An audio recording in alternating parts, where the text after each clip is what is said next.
Assalamualaikum warahmatullahi wabarakatuh. Ketemu lagi dengan saya, Ika Fida Reynolds Vena Putri, pada mata pelajaran Praktikum Lembaga kelas 11 Akuntansi. Seperti biasa, sebelumnya kita mulai pembelajaran dengan baca Al-Fatihah terlebih dahulu agar materi yang saya sampaikan dapat dipelajari dengan baik dan semoga kita semua selalu diberikan kesehatan oleh Allah Subhanahu wa taala. Al-Fatihah.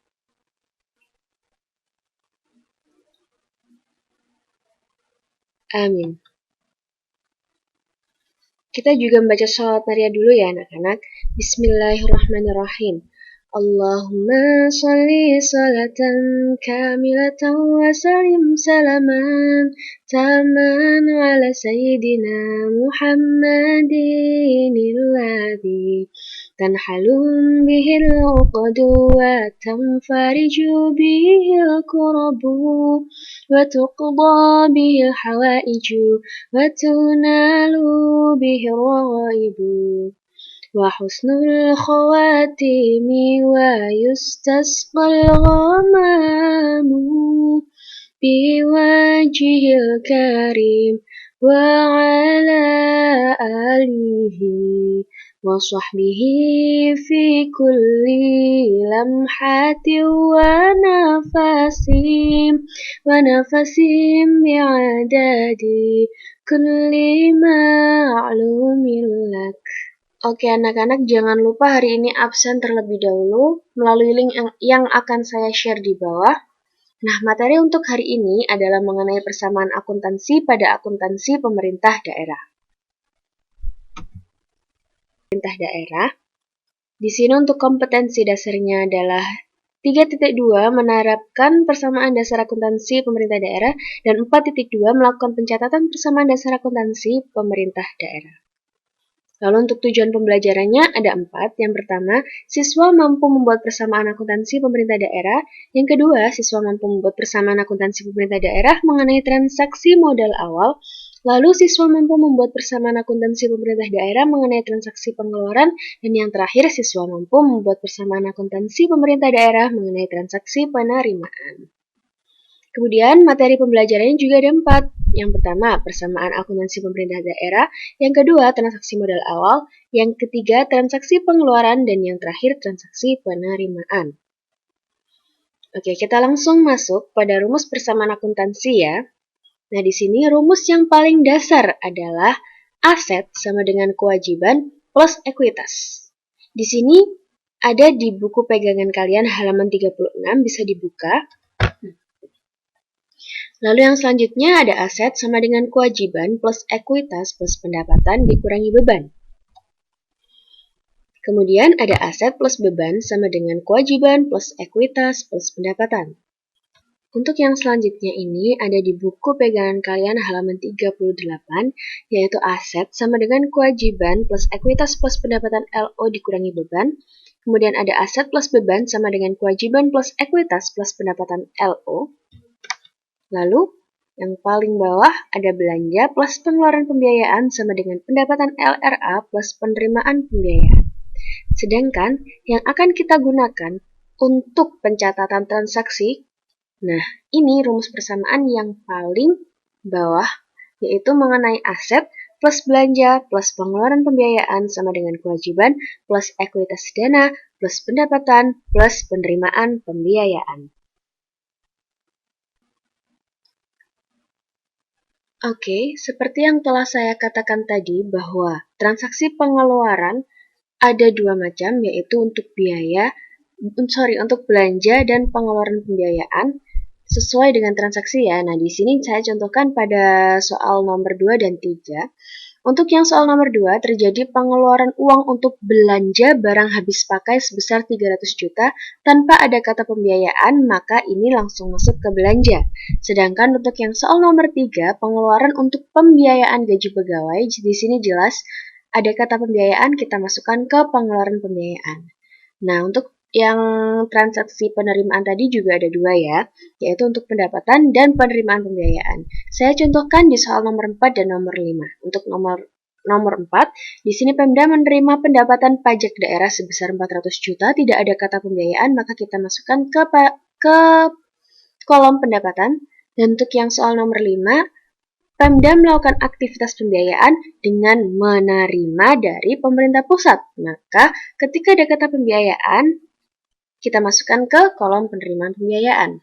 Nah, ini untuk soal yang pertama, kita bahas satu-satu ya ini soalnya ya. Untuk yang pertama, Pemda ABC pada tanggal 1 Januari 2017 memiliki aset sebesar 250 miliar rupiah dan memiliki kewajiban sebesar 1 miliar rupiah.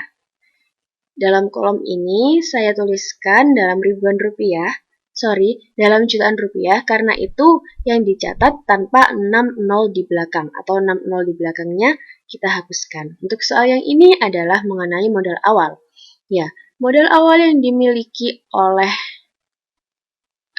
pemerintah, di sini ada aset dan kewajiban, maka langsung kita masukkan pada modal awal aset sebesar 250.000 dan kewajiban sebesar 1.000.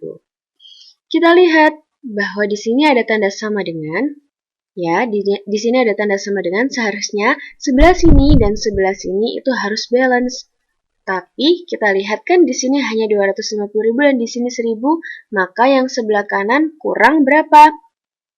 Ya, kurang 249.000 agar balance dengan yang sebelah kiri. Maka kita harus mencarinya terlebih dahulu. Caranya bagaimana? Nah, di sini kita lihat persamaan yang paling dasar tadi, yang pertama sendiri. Nah, ada aset sama dengan kewajiban plus ekuitas. Asetnya sudah diketahui sebesar 250.000 dan kewajiban juga sudah diketahui sebesar 1.000, maka kita harus mencari apa? Ya, kita harus mencari ekuitasnya. Ekuitasnya sebesar 249.000 agar balance dengan sebelah asetnya. Oke, kita sudah menemukan ya untuk yang transaksi nomor 1. Kita lanjut ke transaksi nomor 2, seperti yang saya katakan tadi bahwa pengeluaran ada dua macam, yaitu belanja dan pengeluaran pembiayaan. Nah, di sini untuk yang belanja, karena di sini tidak ada kata-kata pembiayaan. Oke, yang pertama, ketika tidak ada kata pembiayaan, maka langsung kita masukkan pada akun belanja. Nah, akun belanja sebesar 300 dengan keterangan belanja barang habis pakai sesuai dengan soal ini. Lalu, ketika kita melakukan belanja atau pengeluaran, maka aset kita akan berkurang. Jadi, kita masukkan pada aset berkurang sebesar 300 juta rupiah. Jangan lupa, seperti pada persamaan dasar di kelas 10, kalian setiap dua transaksi dicari saldonya kan? Nah, di sini juga sama, kita harus mencari saldo. Saldonya dari aset 250.000 dikurangkan dengan 300, maka hasilnya adalah 249.700. Untuk belanjanya langsung kita turunkan sebesar 300, kewajiban juga kita turunkan sebesar 1.000, dan ekuitas dana kita turunkan sebesar 249.000. Kita harus ngecek dulu, sebelah kanan dan sebelah kiri sudah balance atau belum. Nah, sudah bisa terlihat kan bahwa sebelah kanan dan sebelah kiri sudah balance, yaitu sebesar 250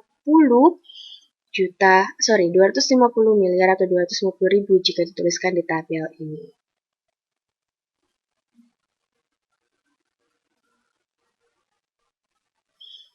Oke, di sini untuk soal yang nomor 3, pada tanggal 13 Juni 2017 terjadi pengeluaran untuk pembiayaan gaji pegawai sebesar 200 juta rupiah.